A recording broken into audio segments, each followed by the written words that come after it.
I love everyone that's been up here. The gentleman that was having a problem or struggling with his green card, I had the exact same thing. And the moment before, I felt that absolute fear of not being able to stay in this country. I meditated, and I've been following you for years. And I decided to play a game, but I was really angry, so I did it from such a place of surrender. And I was just about to work with a producer that I wanted to work with for a long time. It was a Sunday night. I was also doing daily pages, and I was working with someone, and we were doing, now I'm blanking out on this course that we were doing every single day. And I didn't have time to do what I would normally do, which is completely dive into a million lawyers and then interview them all and then go with my gut, but eventually, like, always choose from a certain way, but then my true knowing and then my mind would get in the way. And I literally gave it up, and I said, I know that the only thing I need to do is show up, enjoy every day. And then this thought came to me, Denise, take your blinders off when you're doing that. And that's what I did. I did that. I don't remember a lot about later that evening, but in the morning I woke up. I was supposed to be down in the Palisades to meet with her, but it wasn't until 11. And I decided to continue to do what I would normally do. And I went to a coffee shop that I don't normally do. And the impulse was to go there because I wasn't to do my morning pages alone. And I sat down and I started writing, reading what I was writing. And this young Italian guy came up and he's like, hey, is anyone sitting here? And I said, no. And he says, may I sit? I said, yes. He says, would you like a coffee? And I said, no, thank you.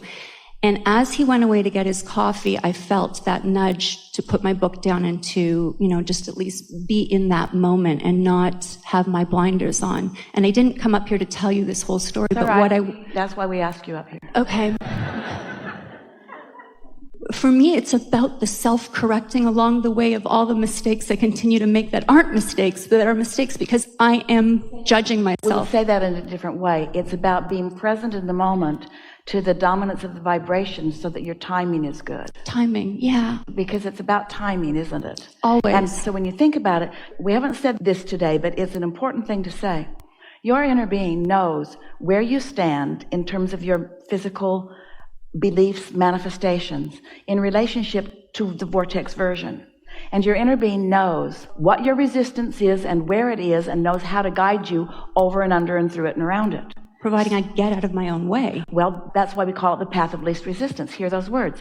Your inner being knows what's in your way and how to guide you in a way that what's in your way won't be in your way. That's why we call it the path of least resistance. Who created the resistance? You did. Who created the path? You did. You asked for something, you threw resistance along the trail, but your inner being isn't asking you to have a resistance-free path. Your inner being says, we know where you want to be. We know what the conditions of the path are. We know where your roadblocks are. We know where your mental blocks are. If you'll just chill a little, we know how to guide you until the timing will burst into your experience again and again and again, until after a little while you start not just knowing that it's going to turn out all right, but enjoying the craziness and the twists and turns of the path. Don't you love that? I love it. I love it so much. So then what happened? You put your things down. So I put my things down. And just before I forget, because what I wanted to ask for some guidance for myself was where my emotions stir up and how I get, because it can be, for me, I can manifest. I'm a great manifester, but if I'm angry, I can manifest like bad stuff just as fast. Energy moves fast, and the degree of your emotion is the indicator of that. But get on with the story. So he left. When he came back, I put the book. Well, I was reading. He said, "Oh, what are you reading?" I put the book down. I started to tell him about it, and I had just come from Italy as well. So I asked him about. I said, "You sound Italian." I asked him a little bit about that. And then there was this thought of, what are you doing here? And he said he was a producer. And in my mind, I felt like it was, again, inspired. And I said, this is an odd question, but he was also a producer, and I said, do you happen to know a good immigration lawyer? And it's a long story about how it all came to be. Actually, it's not a long story, but ultimately, I followed that impulse, and I called that person, and I refused to let myself get in the way. I wanted to have a different experience, and it did take a long time, and I did have some... they weren't full rejections, but I needed to kind of qualify a bit more. But I had the same visa, I'm pretty sure, that this gentleman had, but as a producer.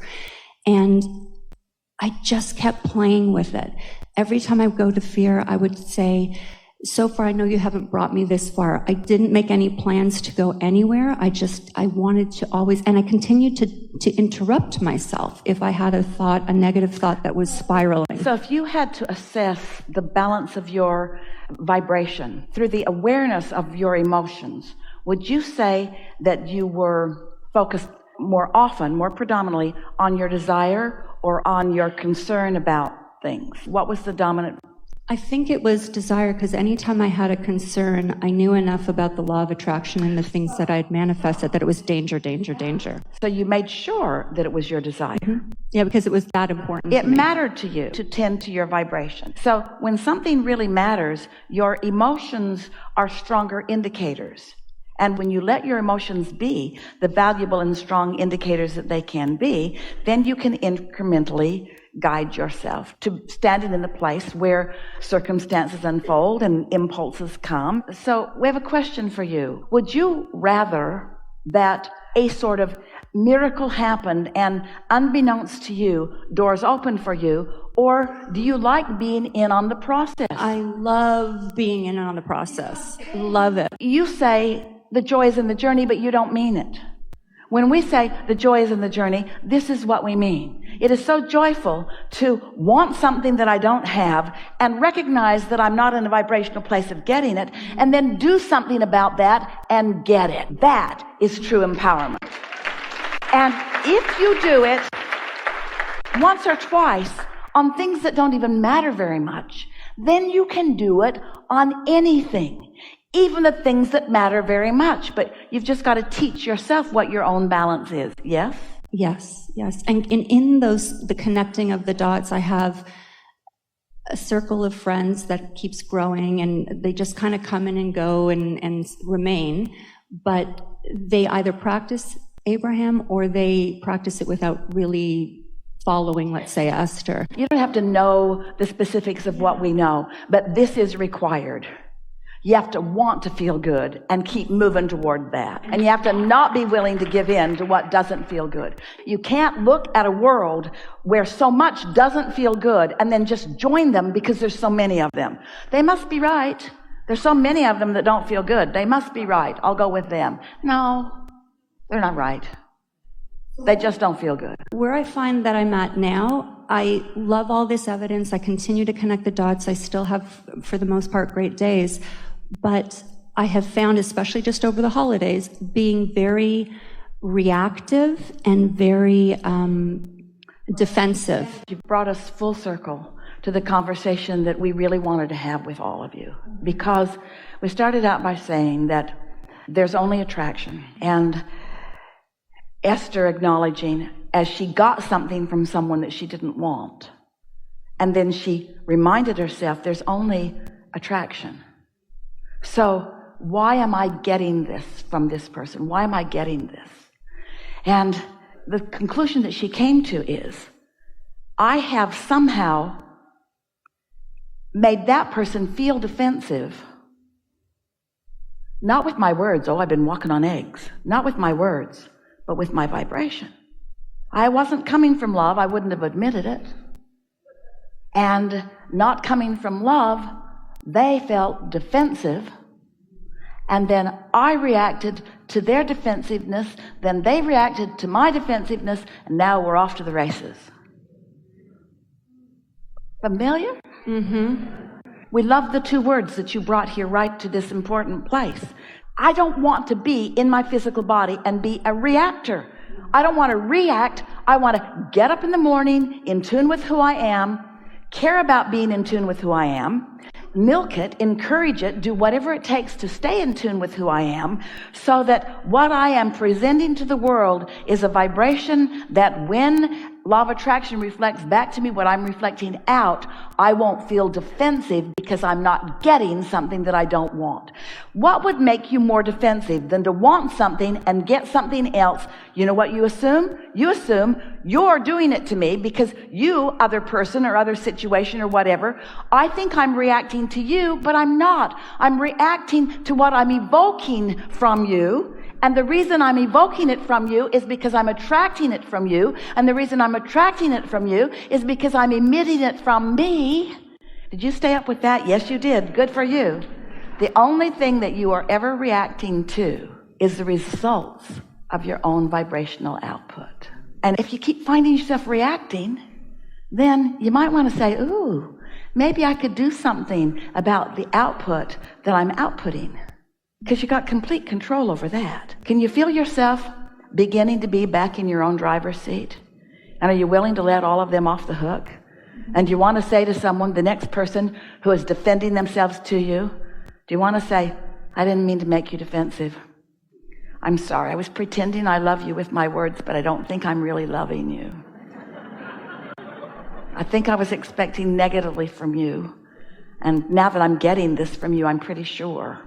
Because I've created this, you didn't. And they're going to go, man,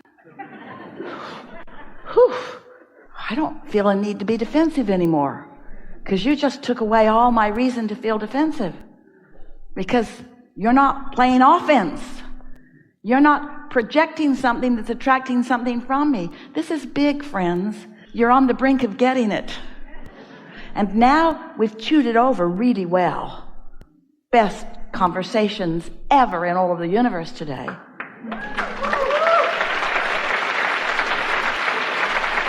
Now that we've chewed it over, your own personal life experiences are going to reflect back to you what you now understand. And it just gets better and better. I wanted to add just two things. So that was like literally 12 hours of my allowing, accepting, and lining up to, and just letting go of everything. I met this person, and she was indeed the lawyer that I used. And later, I didn't know who he was. I never saw him again. Months later, after I was in the process with her, and my memory is not serving me right now, if it was 6 months later or a year later, I remember launching that rocket of desire. I would love to run into him again and thank him. And then I just let it go. And sure enough, I was driving along Pico one day, and I had an impulse to go into Office Depot or Staples or whatever, and I pull in because I knew I needed something. And I parked in the parking lot, and I couldn't remember what it was that I needed. And then I got distracted with texting for about 15 or 20 minutes. Put it away. I'm like, oh, I'm wasting time. Now I remember what I needed. I went in. I came back down. I'm walking to my car, and a gentleman is walking this way. He just pulled in and walked over, and it was him. And I literally ran across the parking lot and said, you. And he looked at me. I said, you told me which lawyer. He says, oh, yes, I remember you. We stayed in contact through social media, and it was really funny how 4 years later, because he did not use her as a lawyer and didn't want to when he had an issue with his immigration years later. We connected, and I was able to provide some information from one of the other ones through one of my visas. But it's just so interesting when you're open and you play that game and you follow the impulses and you trust however it's looking, it's all working out for you. A lot of words here, and you did a pretty good job of following this scenario. And the thing that we want to call your attention to, the most important thing that was presented here was I had an intention and I received an impulse that seemingly had nothing to do with that intention. So I followed that impulse, and the impulse wasn't even strong enough that I remembered what the impulse was, because I couldn't even remember why I was over there. I just knew that I'd come for a reason. And then something else happened that caused me a time delay, because the reason I was there was for the rendezvous that I asked for, and the universe knew, in this vast universe in which I live, where he was, where I was, and what it was going to take to get us to rendezvous. And it's true of all things for all of you every time.